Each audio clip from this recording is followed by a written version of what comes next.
Hello everyone, welcome back to GGN. This is part 3 for this news report today, and I'm just seeing right now that I'm going to be doing 4 videos, so check them all out.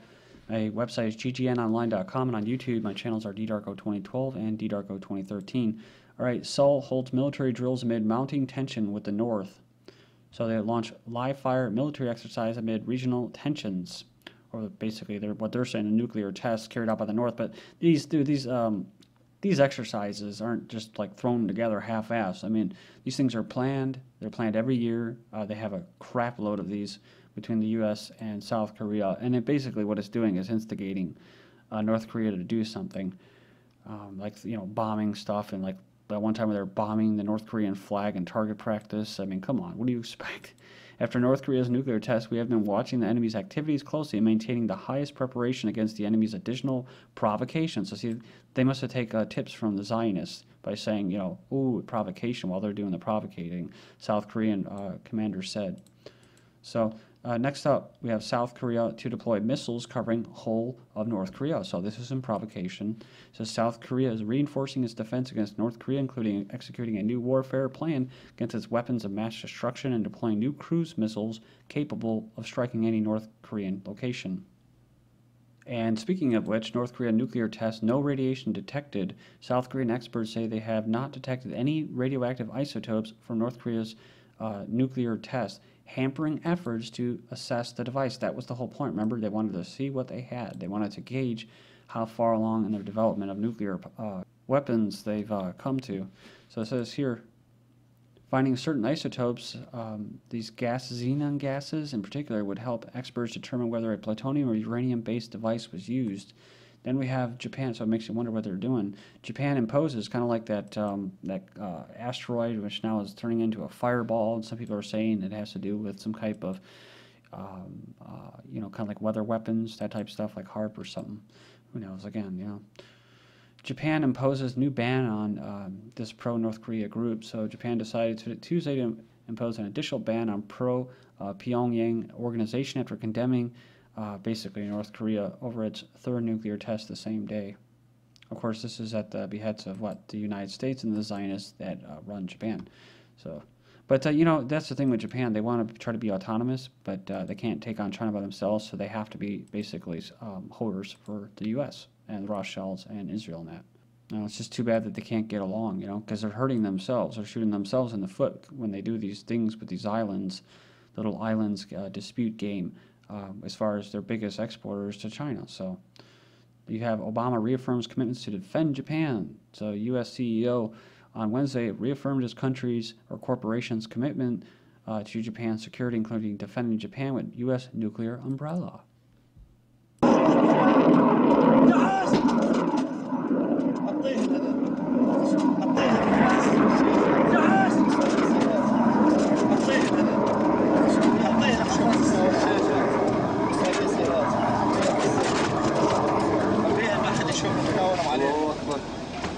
We smoked them motherfuckers, didn't we? Hell yeah. Yes. Smoked them. Smoked them motherfuckers, didn't we? Hell yeah. Smoked them. 10, 20.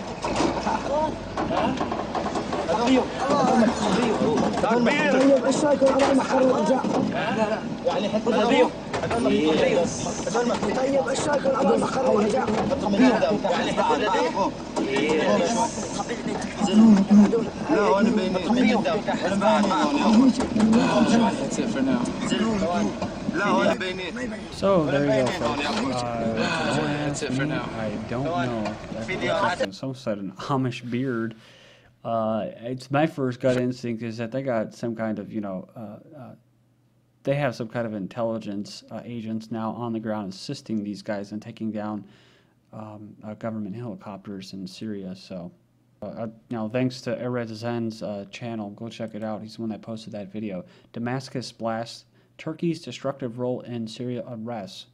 So it says here in a letter, the Syrian Foreign Ministry has accused Turkey of publicly supporting and financing terrorist fighting against the Syrian government and allowing its soil to be used for training and housing anti-Damascus terrorist groups. Quote, Turkey has turned its territory into camps used to house, train, finance, and infiltrate armed terrorist groups, among them the Al-Qaeda basically network, and the al-Nusra Front. It also accused Turkey of taking increasingly hostile stances towards Syria by blocking measures taken by Damascus for a political solution to end the unrest. By accusing Turkey of pressuring the Syrian opposition members to refuse a recent political plan proposed by Assad. Then 150 killed in clashes over Aleppo International Airport. So this is a pretty big deal, fighting over this airport. 150 people killed in 2 days of the clashes between Syrian army and militants. So it says the airport and military airfield both remain under government control. It also says militants and government forces are shelling each other in fresh clashes in and around Aleppo airport. The army may extend deployments in Afghanistan. This is what they did in Iraq, I think, when they, quote, did the drawdown. Soldiers deployed to Afghanistan next year may see their war tours extended because of budget cuts will drastically limit the training for brigades to replace them. So then you're going to have people like Bales that supposedly went out single-handedly and shot like 12, 14 people because he was burnt out.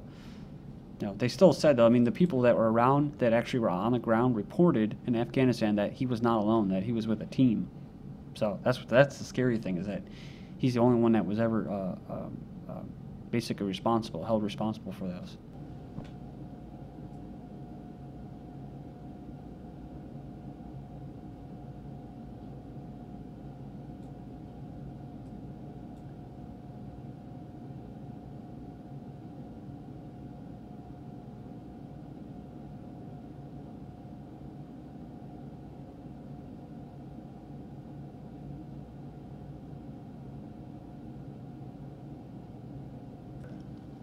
Охереть. Оно высоко. Что-то упало. Охереть. Оно высоко. Что-то упало. Кто? Кто вот это? Это только волна прошла. Да. Это только звуковая волна прошла, ребят. Кто вот это? Прикиньте, это только дошла. Да. Это только звуковая волна прошла, ребят. Прикиньте, только звуковая волна, парни, дошла. All right, so there you go. There's the Russian fireball or meteor, whatever the heck it was. So the meteor that struck Russia today, at least that's what they're calling it, a meteor today, was the largest to hit Earth since 1908, releasing hundreds of kilotons of energy, scientists tell Nature. The blast put out so much energy that it was detected by networks designed to pick up infrasound data on nuclear explosions. Just remember, when North Korea set off their little nuke tests, it supposedly triggered earthquakes.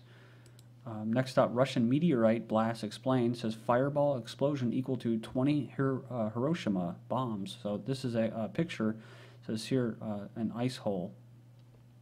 I guess it's the region where the point of impact of the meteor was seen earlier in the Urals.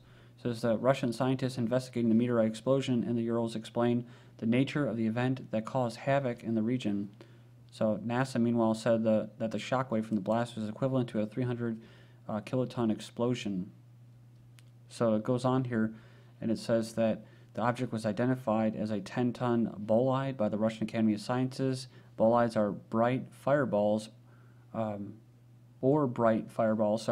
large meteors that explode in the lower atmosphere and, unlike meteorite showers, can be very dangerous. So livescience.com also covers this, and they, of course, tell you the facts and all that stuff, so take it for what it's worth. But it goes on here, and it says that dozens of videos in the aftermath went online. It also goes on, and it says that it was the largest meteor since Tunguska, in Russia in 1908, which flattened hundreds of acres of remote forests in Siberia. Of course, there's an X-Files episode for that, too. The big thing is this 2012 DA-14. Did it have anything to do with it? The arrival of the Russian meteor on the day of a close flyby asteroid, 2012 DA-14, is just a weird cosmic coincidence. So that's our explanation, a weird cosmic coincidence. So it goes on here, says videos of the Russian object showing it traveling north to south. NASA has found asteroid DA-14 is traveling south to north. The different trajectories reveal that the two space rocks are completely unrelated, other than reminding Earthlings that we live in a solar system full of flying shrapnel. So That's true, you know, to talk to people like that, like their children. But at the same time, you could also put out there that we're constantly traveling through different parts of the galaxy, and the galaxy's traveling through different parts of the universe. And you know, it's pretty amazing when you think about how small we really are. And so the chances of that being coincidental, again, you know, it's nice, but I bet if they really wanted to, they can get down to the bottom of it and give you a very good scientific explanation as to what happened. The Voice of Russia reported as of midday there have been no meteorites found. Just saw that hole there.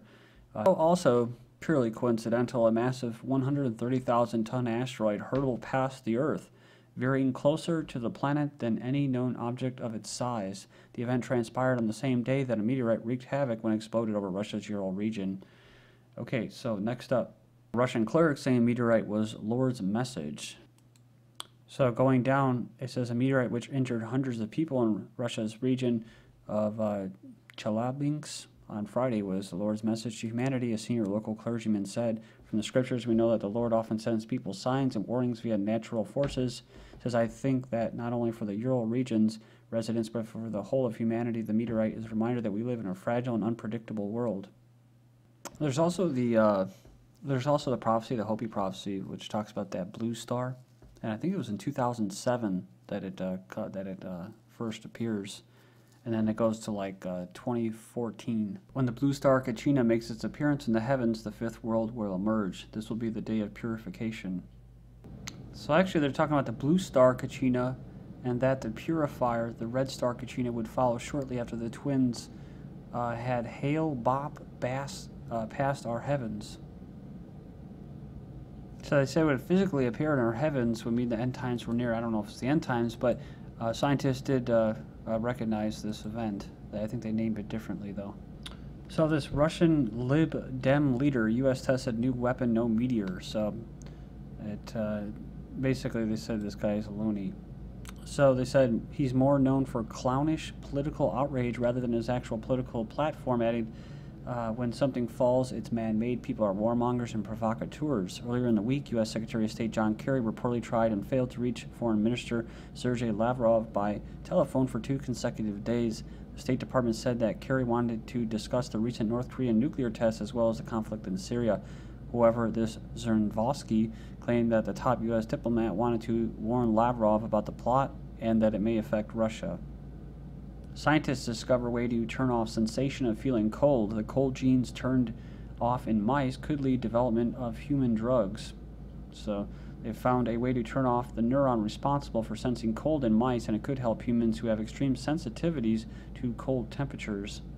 A newborn frozen to treat rare heart condition, lower temperature, only 5% chance of survival. So reports confirm that doctors at UK's University College London Hospital decided to freeze a newborn baby for 4 straight days in order to treat a rare heart condition. The breakthrough treatment ultimately saved the young Edward Ives' life, who initially only had 5% chance of survival. His heart was racing at over 300 beats per minute, but after being kept frozen to help lower his temperature, his heartbeat finally returned to normal on day 4. Robot boy to be born in 9 months and programmed to do all his chores. So this is from December 26, 2012. I already covered this. But yeah, it says here they're trying to create 9 months robot boy, basically an android, is tendon-based and modeled on people. Young ones in this case, the idea is to help out with duties usually reserved for humans depending on what the user needs. It could also help the elderly who no longer have children in their lives. One of the most advanced humanoid robots. Tongue-tingling interface lets you taste data. So it says, can you imagine feeling the Earth's magnetic field on the tip of your tongue? This is now possible using a device that converts the tongue into a display for output from environmental sensors. So this is at MIT. They have a small pad containing electrodes, 5 by 5 grid. It says users put the pad, which Gershon calls whatever, on their tongue. When hooked up to an electronic sensor, the pad converts signals from the sensor into small pulses of electric current across the grid, which the tongue reads as patterns of tingles.